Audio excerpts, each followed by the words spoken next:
have Yousef Mawry on the line from Detroit. He is a Yemeni journalist and political analyst. Yousef, thank you for joining us and thank you for your time.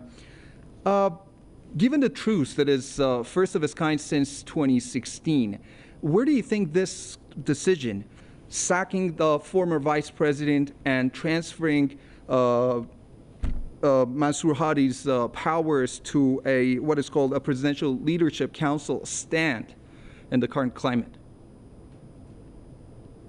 Power.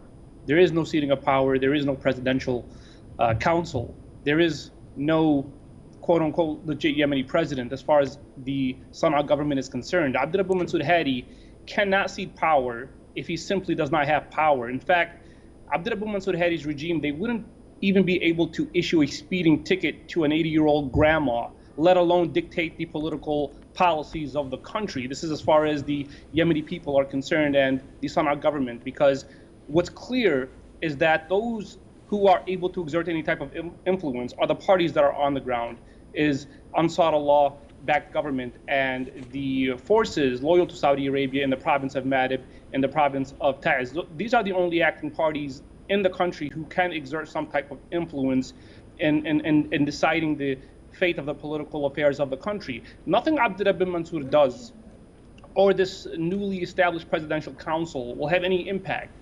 on the affairs that are happening in Yemen. Abdurabu Mansour Hadi can declare himself to be a pelican and nobody would even think twice about it the next day because he's simply out of the picture, and he can try to reshuffle all, his regime, his cabinet any way he wants to. It's not going to have any impact on what's happening in reality and what's occurring on the ground. This war is between two parties, and that is the Sana'a government led by Ansar Allah and Saudi Arabia. And they view this as just another plan, another plot, another scheme by Saudi Arabia to try to somehow, some way gain leverage and try to establish some type of legitimacy for the regime of Abdurabu Mansour Hadi. Even they're trying to evade the shame of this 7 year of war that has just led to their humiliation in terms of military strategy.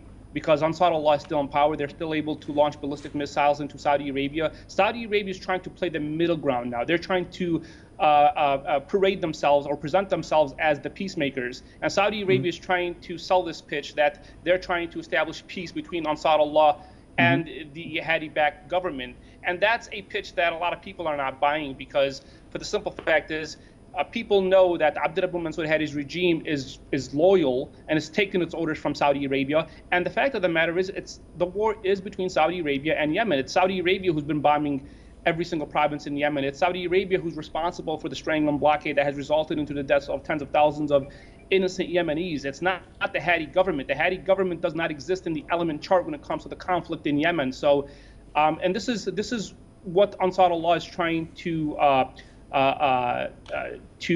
point out to the international community, is that the war is between Yemen and Saudi Arabia, and negotiations need to be conducted with Saudi Arabia. Any peace deal, any truce agreement that is going to be implemented needs to be established between Yemen and Saudi Arabia.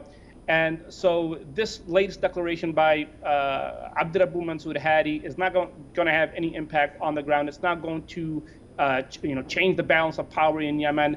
As far as Ansar Allah government is concerned, this is nothing but just another puppet show.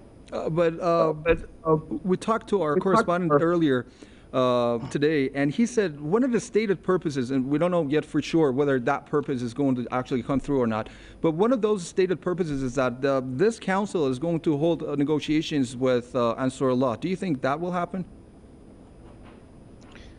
The Ansar Allah has announced previously that they're not going to the only negotiations that can take place is between the warring parties on the ground, and that includes Saudi Arabia.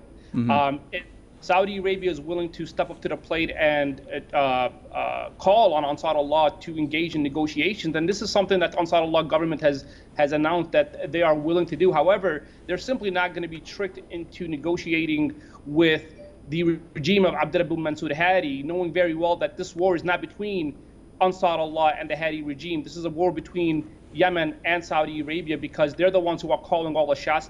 Saudi Arabia is the one pulling all the strings, and they are the ones who are imposing the blockade. And in order for there to be negotiations, the terms of those negotiations have to be predicated on lifting the blockade and ending the airstrikes on Yemen. And the only ones who can bring an end to that is Saudi Arabia, the ones who are perpetrating all these acts of violence across Yemen, and the ones who are imposing this blockade for 7 years, and it's still continuing even despite the latest ceasefire agreement that was declared last week. There still seems to be a lot of detention to a lot of the fuel ships that were supposed to be sent, deploy in the port of Hodeidah. That hasn't happened. So even with the ceasefire agreement that was announced, Saudi Arabia seems to be impeding that peace process, which Ansar Allah welcomed with open arms. And so we can expect more of this in the future, and we can expect there to be more violations of the ceasefire agreement. And unfortunately, I believe it, in my political analysis, that this is going to lead to the abolishment of the ceasefire agreement. It's not going to hold much longer, and we will see more war and chaos ensue. We'll see more airstrikes from Saudi Arabia. They'll continue to target public installation as they have been doing for the past 7 years, and Ansar Allah will resume targeting Aramco oil facilities. Yousef, I absolutely enjoyed your analysis there. Thank you so much for joining us. That was Yousef Mawry, a Yemeni journalist and political analyst, speaking to us from Detroit.